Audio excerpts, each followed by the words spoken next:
Hello, welcome back to Enlighten PRM. This episode's all about investment decisions and it's part one of 2 episodes. For those thinking that this is all about whether it's better to go for the claw machine or win tickets at the basketball when you're down at the arcade, then no, sort yourself out please.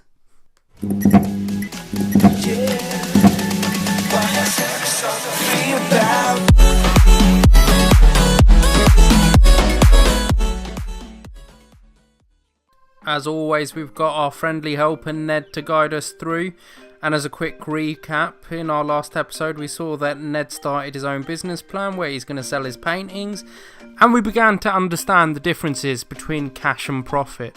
Go watch that episode. Ned's head's now up in the clouds and he's trying to figure out what business decision to make next. He's got a bit of cash and he wants to make his business more profitable. As always, Ned has a brilliant idea, the idea's triggered and he's figured out a couple of options to make some more money. Let's get into it.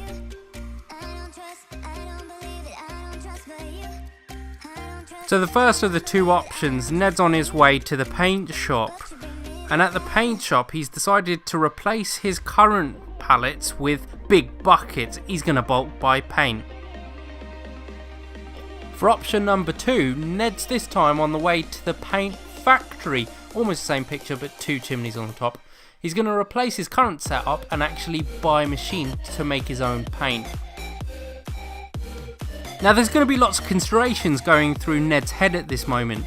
There's obviously the financial implications of the 2 options, but there's also going to be things like the operational differences, such as have you got the right skill set or people to make the paint? And then there's the technological difference between the 2, and if you've watched my last episode you'll understand some of the concerns there are around technical disruption. But for the purposes of these videos we're just going to focus on the financial implications. So in order to assess the 2 options we're going to do 2 simple cost-benefit analysis. Yes, that is a mirrored weighing scale. Deal with it. The first one we're going to focus on is bulk buying, and what we'll jump into right now is what are the costs that are going to be in relation to it. So there'll be several factors, and the first one we're going to talk about is the cost of the paint. You're going to need cash up front in order to make the big bulk purchases of the paint, and as we discussed in the last episode, cash doesn't equal profit and that cash may come at a cost. Number 2 is storage. Where are you going to keep all of this paint? Are you going to have to hire a new warehouse? Are you going to have to rent a new premises? Or are you planning to just keep it all in your bedroom? Then there's obsolescence. This is where you've bought paint but now all of a sudden it's not in vogue anymore, and so therefore you've got loads of paint that you can't actually use. Lastly, we're going to talk about wastage.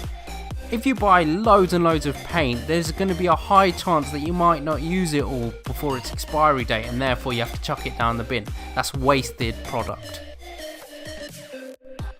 So we've run through some of the costs.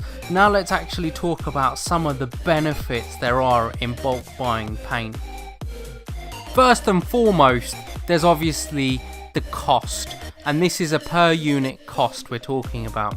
So we've got 2 examples here. You go to the shop and there's a 5 litre tin, there's a 10 litre tin. Let's say that the 5 litre tin is £5, but the 10 litre tin is £9. Doesn't take a genius to figure out that that means that the 5 litre tin is £1 a litre, but the 10 litre tin is £0.9 a litre. The reason why it's cheaper is because of economies of scale. We can go into this in more detail if you'd like, just drop a comment down below. Another potential benefit is shipping. For someone like Ned, who's absolutely useless at keeping organised, he always has to buy his paint last minute and pay for express shipping. Because he's got a warehouse full of the stuff now, he won't have to pay those premiums anymore. Quick related side note here, what I'm going to do is draw you a very simple graph here. So on the x-axis I'm going to have volume, and on the y-axis you can see benefit. As the volume starts to increase, you'll see that our benefit increases, but then that curves off. Effectively, what we're saying here is the more you bulk buy, the bigger the benefit you're going to get, but then that plateaus at a certain point.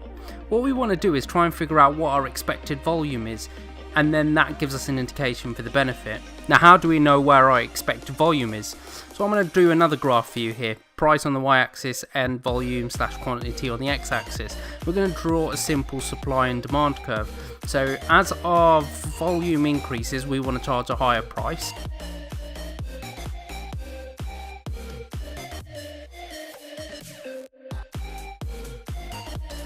And for the demand, as price decreases, people want to buy more. So therefore, where you get in the middle, which is equilibrium, that gives you an indication for what price you should be setting, and also tells you what volume you should be producing at. Let me know in the comments if you'd like to see more detail about how to set your pricing and volumes. So now we know our expected volume, we have to appreciate that that might not be the exact volume we actually achieve. So I'm going to give two examples here. Actual 1 where the volume turns out to be bigger, and actual 2 where it turns out to be smaller. If it was actual 1, then what we'd notice is that there's a benefit that we didn't take advantage of. However, if the volumes were actually lower than we thought, then there's a disbenefit. That disbenefit will effectively mean extra paint that we've bought which we don't need, and that's going to affect our profitability, showing the importance of making sure you get your expected volumes correct. End side note. Right, so what does all of this mean? Let's assume that we don't have the cash, so we need to borrow money, and that comes at a cost of £5. Ned's got an empty warehouse, so storage is free, and let's assume that our costs in relation to obsolescence and wastage are both £1 each. Therefore, total £7 cost.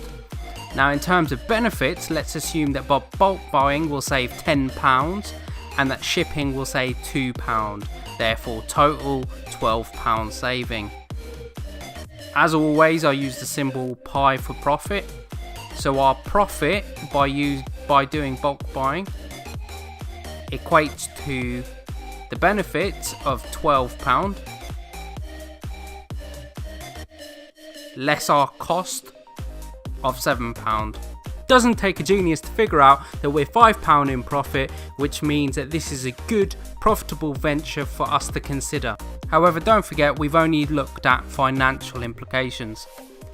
As a quick recap, so we've considered some options for investing some money to improve our profitability. We've performed a cost-benefit analysis on one of the options. We still need to do it on the other option.